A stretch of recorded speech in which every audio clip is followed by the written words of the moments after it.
Queridos, eu creio muito que o Senhor, Ele está gerando uma família para Ele nesse lugar. Amém? Amém, gente? Uma família sendo gerada. Uma família sendo gerada. Nós não queremos apenas ter um ministério forte, não é esse o intuito. Nós queremos ter uma família forte. Uma família forte. Amém? Então eu creio de verdade naquilo que o Senhor está fazendo. Creio de verdade. Eu queria compartilhar com você algo nessa manhã. Eu queria um pouquinho da tua paciência, né? Nós estamos aqui um pouco, extrapolando um pouco o horário aqui, mas eu queria compartilhar algo com você, que eu acredito que o Pai quer falar no seu espírito. Amém? 1 Coríntios capítulo 11, nós vamos ler o verso 17, a partir do verso 17. Diz assim: mas nisto que agora prescrevo, não posso elogiá-los, porque vocês se reúnem não para melhor, e sim para pior. Porque antes de tudo, estou informado de que quando se reúnem, na igreja, existem divisões entre vocês, e eu, em parte, acredito que isso é verdade. É até necessário que haja partidos entre vocês, para que também os aprovados se tornem conhecidos entre vocês. Esse Paulo, às vezes, eu acho que ele é meio doido, né, irmão? Ele fala assim: cara, vocês estão reprovados naquilo que eu estou falando para vocês, porque vocês estão reunindo, e as reuniões de vocês estão fazendo mais mal do que bem. Os cultos que vocês estão promovendo está servindo mais para dificultar a vida de vocês do que para melhorar. Só que no mesmo texto ele fala assim: na verdade é até bom que essas coisas aconteçam mesmo. É até bom porque, irmãos, presta atenção, é até bom que isso aconteça. É necessário que haja essa divisão entre vocês, porque é no meio da divisão que nós vamos ver quem são os aprovados. E quem são os aprovados, irmãos? Os aprovados são aqueles que em um ambiente de divisão conseguem permanecer juntos. Em um ambiente onde a impressão que dá é que as coisas estão fora do lugar, ele consegue permanecer dentro do que Deus falou. Você está aí? Então Paulo nos ensina aqui alguns princípios, que são princípios preciosos para trazer clareza com relação às nossas alianças. Eu penso, irmãos, que nesses últimos dias Deus está forjando um povo, Deus está fortalecendo um povo, Deus está atraindo para Ele um povo. Amém? Mas para isso, antes, as nossas alianças precisam ser provadas. As nossas alianças precisam ser provadas, porque é nesse processo de provar as alianças que fica claro com quem de fato Deus pode contar. Você está aí? E por favor, irmãos, eu te peço nessa manhã, receba essa palavra com muito bom grado. Não se preocupe, isso aqui não é indireta para ninguém. Infelizmente a gente tem que reafirmar isso, né? Não é só aqui não, é na igreja do Brasil todinho. Por isso que é bom pregar num lugar que você não conhece ninguém, porque você fala, o cara não acha que é indireto, né? Então assim, baixa as armas. Se você está com uma resistênciazinha no coração com relação, baixa as armas, bota a mão no coração e fala: Senhor, deixa eu receber a tua palavra. Irmão, fecha os olhos para quem está falando e só ouve o que está sendo dito. Amém? Se você não gosta de mim, releva, só ouve a mensagem. Amém? Lógico que todo mundo gosta de mim aqui, né, irmão? Nossa, fiquei até empolgado. Quanto amor envolvido. Só um jumentinho. Amém? Então assim, recebe essa palavra com muito bom grado, porque é como o apóstolo Paulo sempre diz, é para o bem, é para o nosso bem. Amém? Então, é necessário, irmãos, nós passarmos pela prova da aliança. Porque depois da prova da aliança é que nós vamos saber com quem nós podemos contar. Jesus, irmãos, submeteu os seus discípulos a esse processo. Irmãos, aquela empregada que olhou para Pedro e falou assim: você é um deles. Ela estava sendo usada por Deus para provar se Pedro era ou não um homem de aliança. Porque permanecer na aliança quando está tudo bem, irmãos, é muito fácil. Permanecer na aliança quando Jesus está multiplicando o pão é muito fácil. A fama até respinga na gente, né?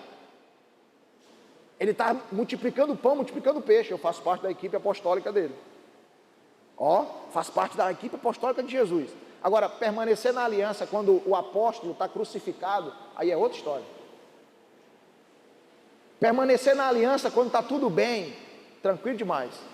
Agora, permanecer na aliança quando tudo está aparentemente mal.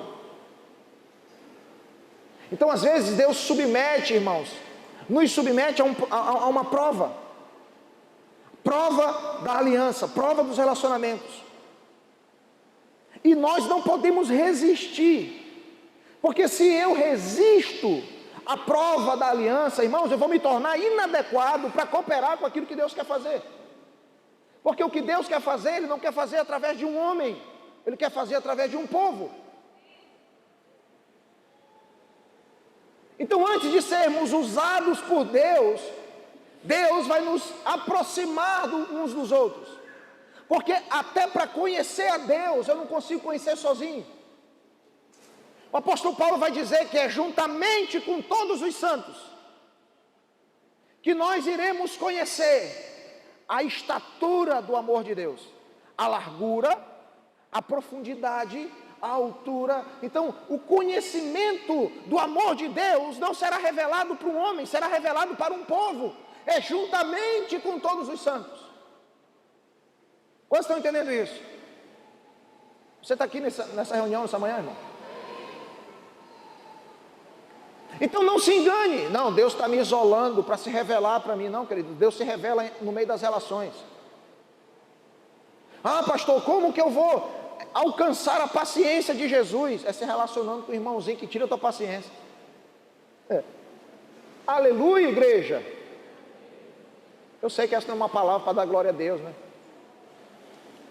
Pastor, como que eu vou conseguir amar como Jesus? É estando perto daquele que ninguém ama, inclusive você.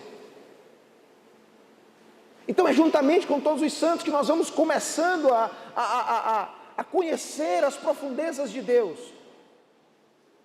Preste atenção, nós estamos vivendo dias onde as nossas alianças estão sendo provadas. Porque nos últimos dias, meus irmãos, o que vai resistir não são estruturas fortes. O que vai resistir são relacionamentos fortes. A pressão que virá sobre os últimos dias, você não vai conseguir suportar apenas estando dentro de estruturas muito bem organizadas. Você só vai suportar se você fizer parte de alianças fortalecidas. Então Paulo mostra aqui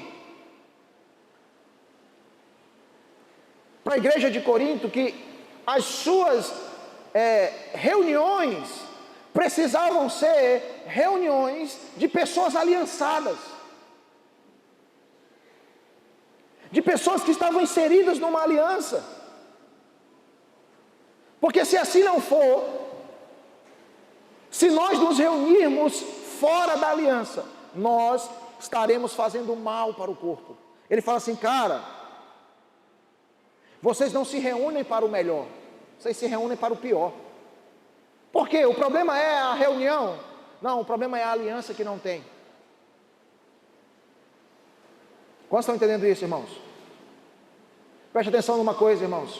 O que nos torna igreja, o que faz de nós igreja, não é esse local onde nós estamos reunidos. O que faz de nós igreja é a aliança que nos envolve. A igreja é o povo da aliança. Quantos estão entendendo isso? E sabe qual é o maior ponto fraco da igreja? O maior ponto fraco da igreja é a falta de aliança. Assim como a maior força da igreja é justamente a manutenção da aliança. Abra sua Bíblia comigo em 1 Samuel. 1 Samuel, capítulo 17.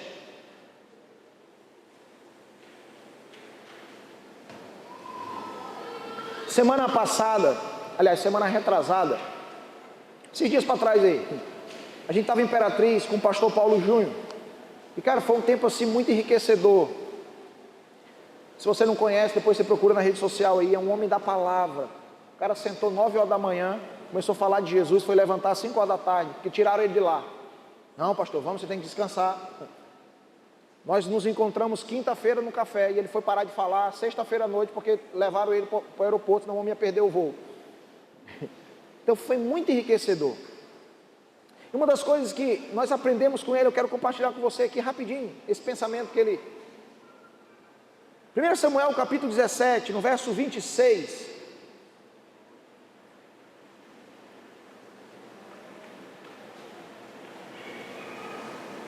Você achou, amém?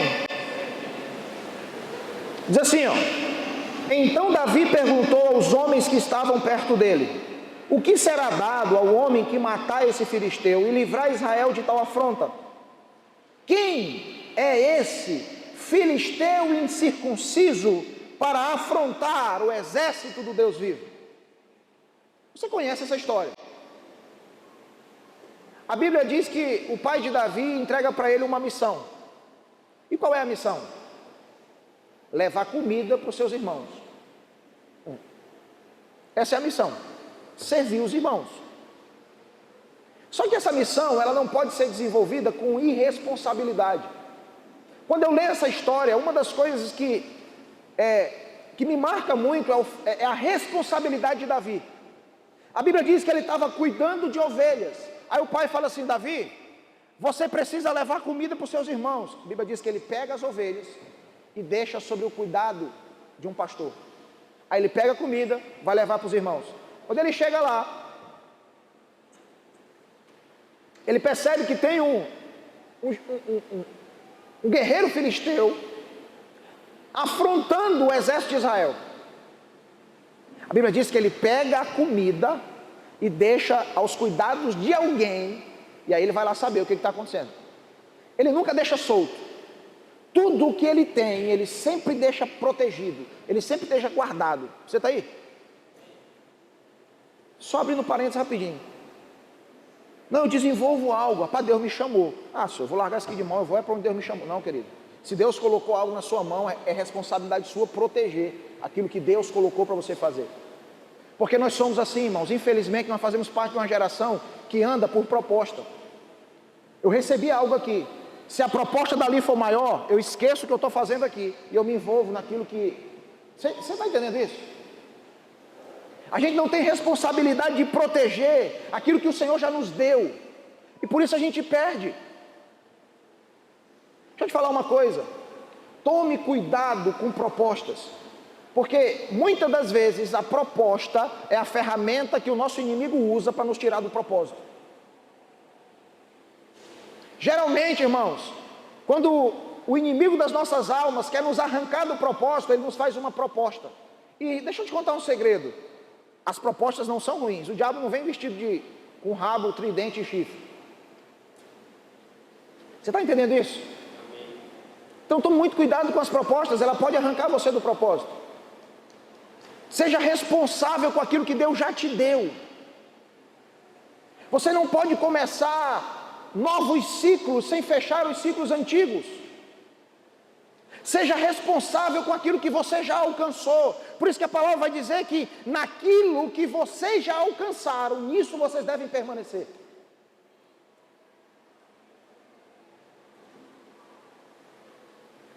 Amém? Então Davi vai, deixa o lanche sob o cuidado de alguém, e aí ele vai saber o que aconteceu.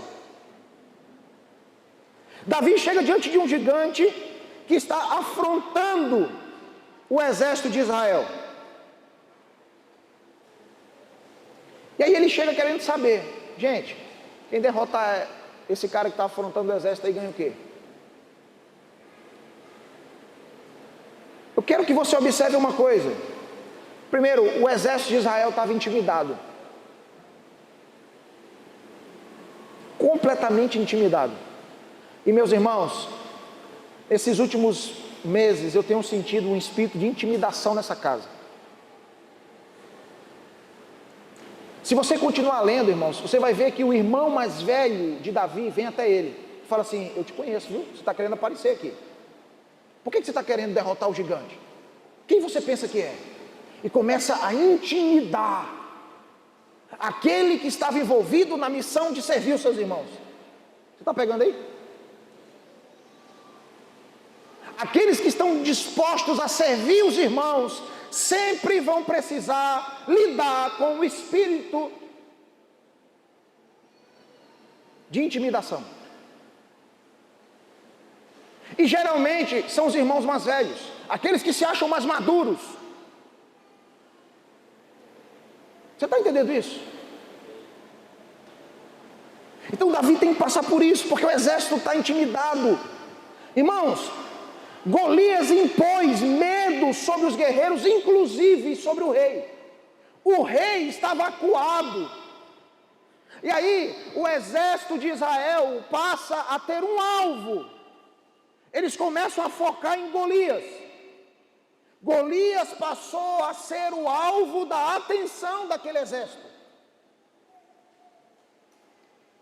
Vocês estão entendendo isso? Golias se tornou o alvo de observação, o objeto de estudo do exército de Israel. Você quer ver uma coisa? Olha aí o versículo 5. Leia comigo o verso 5 do capítulo 17 de 1 Samuel. Ele diz assim, ó: trazia na cabeça um capacete de bronze, vestia uma couraça, escamadas de bronze, que pesavam uns 60 quilos. Trazia caneleiras de bronze nas pernas, um dardo de bronze sobre os ombros. A haste da sua lança era como o eixo do tecelão, e a ponta da lança era de ferro e pesava mais de 7 quilos. E diante dele havia um escudeiro. Irmão, eles não estavam face a face com Golias, eles viam Golias de longe. Mas sabe de uma coisa? Eles sabiam até quanto pesava a ponta da lança. Eles focaram em estudar Golias. E isso começou a trazer medo sobre o exército de Israel. Cara, não vai dar certo. Golias começou a ser um objeto de estudo. Você já viu a couraça? As escamas de bronze. Você já viu a caneleira? Irmão, para o cara olhar para a caneleira de Golias. Esses caras pararam tudo o que estavam fazendo e focaram naquele que estava intimidando eles.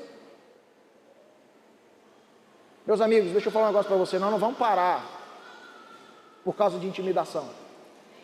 E eu não estou falando de irmãos, estou falando do reino das trevas que está aí, irmão. Nós não vamos parar por causa disso. Nós temos uma facilidade muito grande, irmãos, de aprovar coisas fora e reprovar coisas dentro. Nós temos uma facilidade muito grande de aprovar os irmãos de fora e reprovar os irmãos de dentro. Querido, eu viajo o Brasil todo. É muito interessante porque quando você chega em algumas igrejas, o cara quer abrir para você coisas que ele não abre para o pastor dele.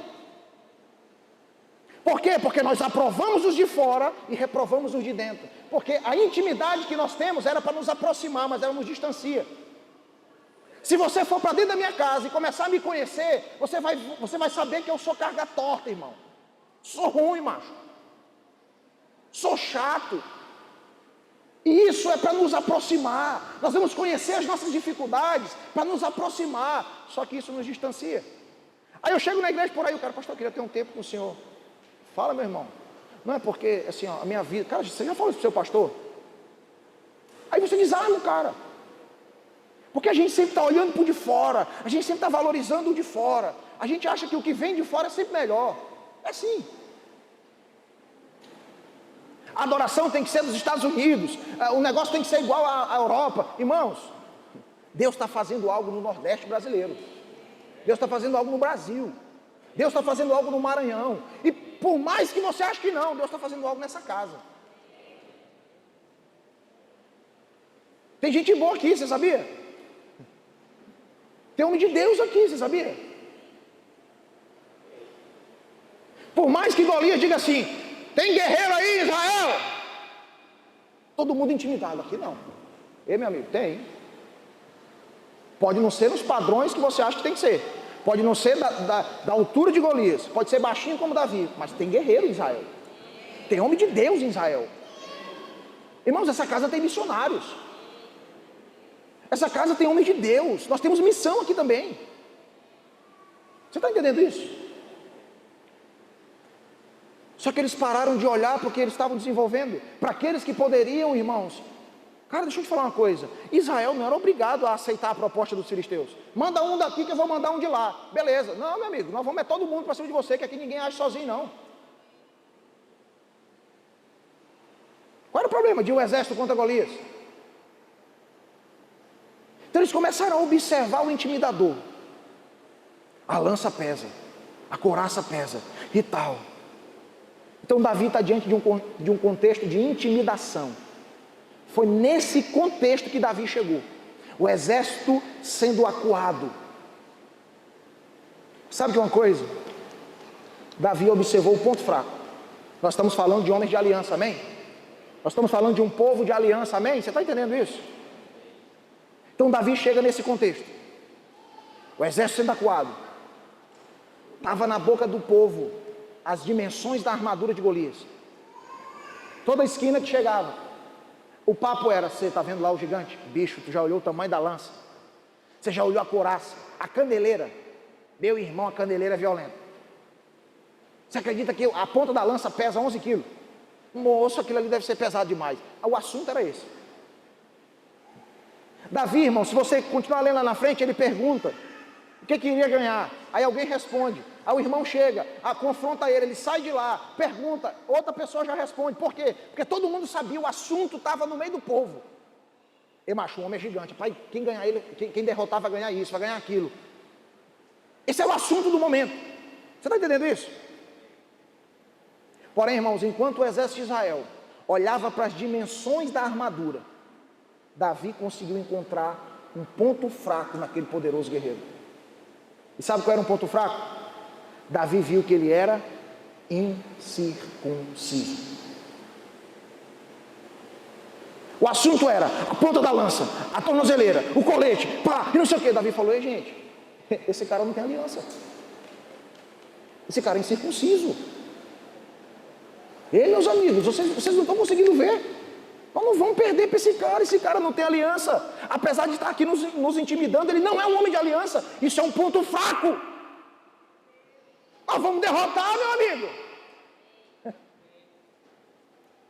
Você veio para a igreja hoje? Apesar de ter a aparência muito forte, apesar de ter uma armadura intimidadora, Golias era incircunciso. Golias não era um homem de aliança. Por mais forte que ele parecia ser, irmãos, por mais forte que fosse a sua armadura, havia um ponto fraco. A falta de aliança. A falta de aliança é um ponto vulnerável. Quantos estão entendendo isso, irmãos? E esse ponto vulnerável pode ser o suficiente para nos derrotar. Por mais que você pareça ser grandioso, por mais que você pareça ser maduro, por mais que se você não for um homem de aliança, você é fraco. Por mais que a sua aparência seja forte. Quantos estão entendendo isso? Falta de aliança é um ponto fraco para a igreja. Nós podemos ser uma igreja, irmãos, grandiosa. Nós podemos ter uma estrutura perfeita. Nós podemos fazer missão no mundo todo. Mas se a gente não mantém alianças, uma hora ou outra, nós vamos ser atingidos. Golias não foi derrotado por causa de uma pedrada. Golias não foi derrotado com uma espada. Golias foi derrotado, irmãos, por falta de aliança. Esse era o ponto fraco. Quantos estão entendendo isso, irmãos? Nós podemos estar reunidos dentro do mesmo prédio, Mas se os nossos relacionamentos não forem fortalecidos por uma aliança, irmãos, nós podemos ser qualquer outra coisa, menos uma igreja. Porque a igreja de Jesus é o povo da aliança. Você está aí?